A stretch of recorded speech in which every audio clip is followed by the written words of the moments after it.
I'm Tammy Connor, school counselor, and this is the UpRoar.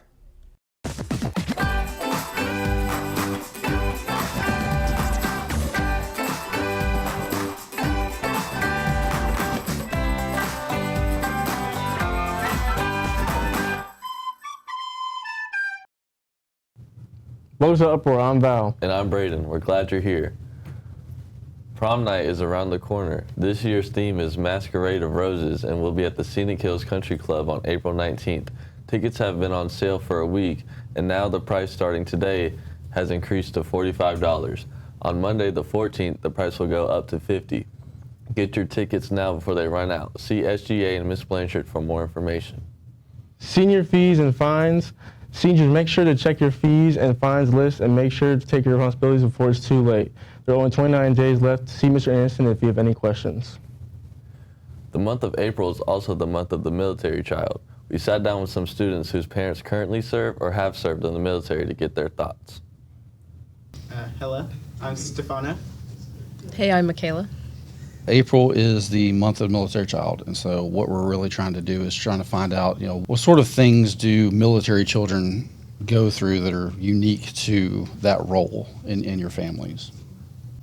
I guess you have to get ready to leave where you're at and make new friends somewhere else. I remember I had a bunch of friends in Jacksonville when I was younger, and we had to move here. Yeah, it was interesting. You say younger. Do you remember how old you were? I was like 5. Okay. So it was easier because, hi, I like trains. Right. Oh, yeah. Yeah. What about you? That was one of the biggest things for me. It's I would live in an area and, I'd make friends. And it's at the time we didn't have phones. So there's no real way for me to keep in contact with them. And then, we move and then I kind of have to start over, miss my old friends. And that was kind of hard. It was tough to make real, genuine, lasting connections with some of these people, but. So what was the longest that you can remember your dad's being deployed? 3 years in Hawaii. Yeah, it was 3 or 2 years in Hawaii. Okay.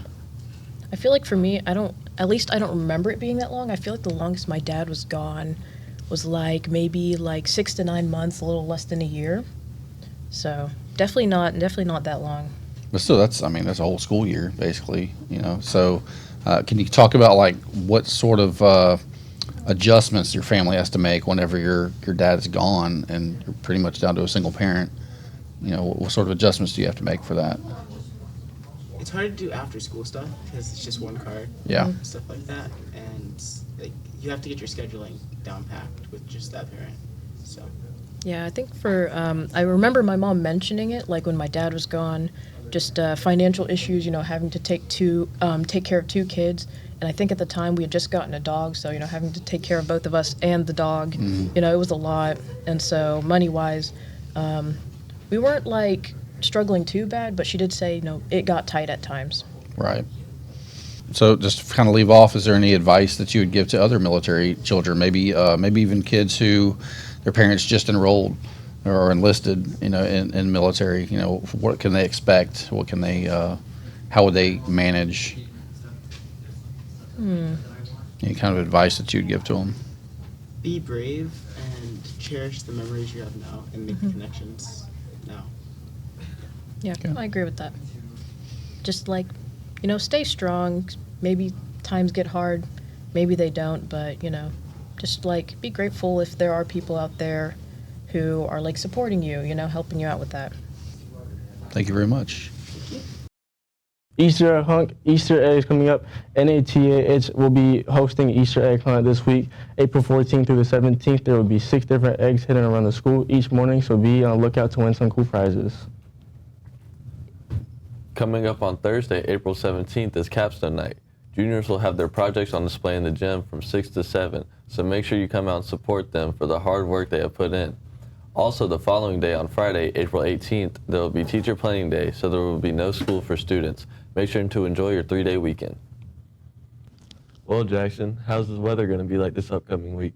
Well, we're starting off the weather with some pretty bad weather. We're going to start off with some rain, but for the rest of the week, we're looking at some pretty sunny weather other than Friday, which we might have some clouds roll in. That's all for weather. Back to you, Brandon. And now for sports, big man Andre. Exciting matchups in sports this week. To start it off, the softball team travels to face off Jay at 6 o'clock on Tuesday. The next day, the boys are traveling to Gulf Breeze at 7 o'clock. The softball team will play against Northview here at 6 o'clock to end off the school week. To end off the school week, the boys ending in the regular season will play against Milton at 6:30, while the girls will be traveling to face off Choctaw on Friday. Track and field will also have a meet at Pine Forest at 2 on Friday, along with the softball and baseball games. That's all for this week for sports. I'm your sports specialist, Andre, and this is Jag Sports. Remember to check out our YouTube channel to catch up on previous episodes at WFHS, UpRoar Media, and our bonus content on UpRoar Plus. That's all we have for today. Don't forget, seniors, only 20 more days of school until summer and only 36 more days in underclassmen. From all of us at the UpRoar, have a great day.